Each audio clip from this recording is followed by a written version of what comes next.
Mike and Tom are registered with Stewart Partners Global Advisory LLC.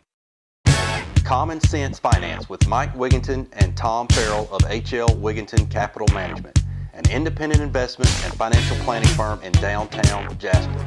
Mike is a chartered financial analyst charter holder, and Tom is a certified financial planner professional. They are here to discuss and give their thoughts on current financial and economic matters. Now, with Common Sense Finance, here are Mike and Tom. All right, welcome back to another edition of Common Sense Finance. I'm Tom Farrell. This is Mike Wiginton. On podcast one of this, we discussed the Fed printing money and how that works. And now we're going to talk about some of the possible issues with the Fed infusing more cash into the system, more money into the system. And Mike shared a great example, and actually a real-life example of how that works the other day. And I asked him to share that with you right now. So, Mike? Sure.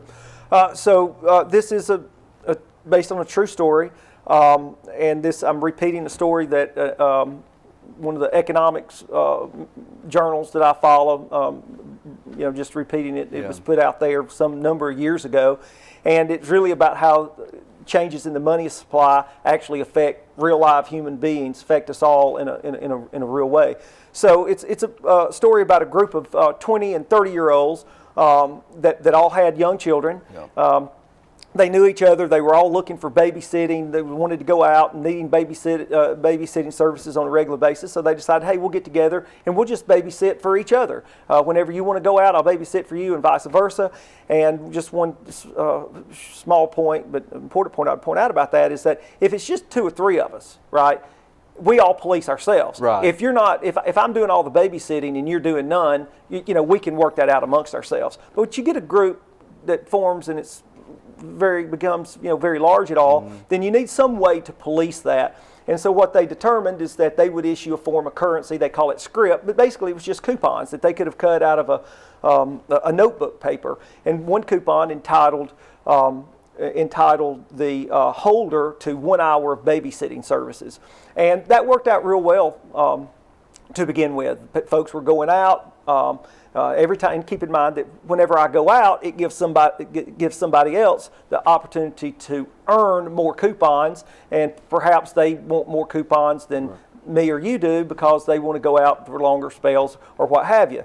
And so the point that I'm making there is that a program like that really requires a fairly large amount of coupons or script or currency in effect to make it work.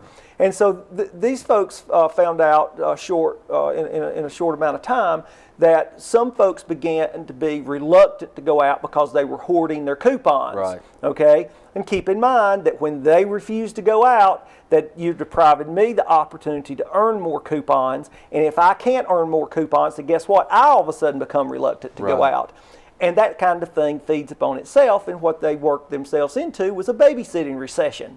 Okay? The economic activity as represented by people going out on date night had gotten to a very low level.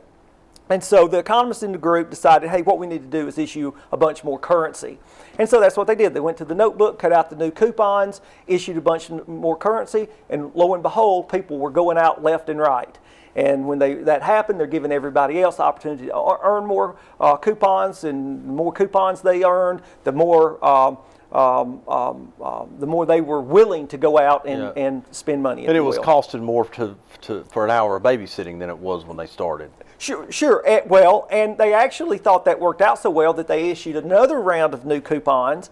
And what they found out that then when people had so many new coupons, they said, well, look, it's going to cost you 2 coupons for an hour instead of 1 coupon for an hour. Right. And what they wound up being involved in is what we know as an inflationary spiral. So anyway, that's a real live example of showing really how, in a very simple but true sense, realistic sense, of how the money supply does work to stimulate economic activity, but it, like everything else, it does have its limit. Right.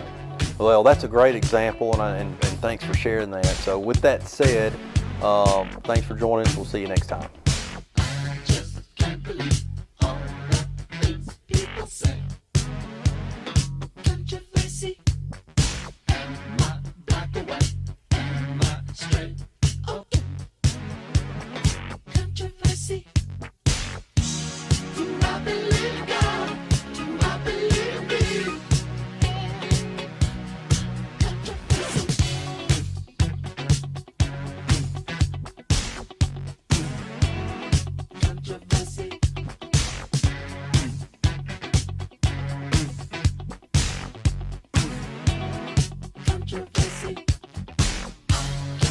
understand.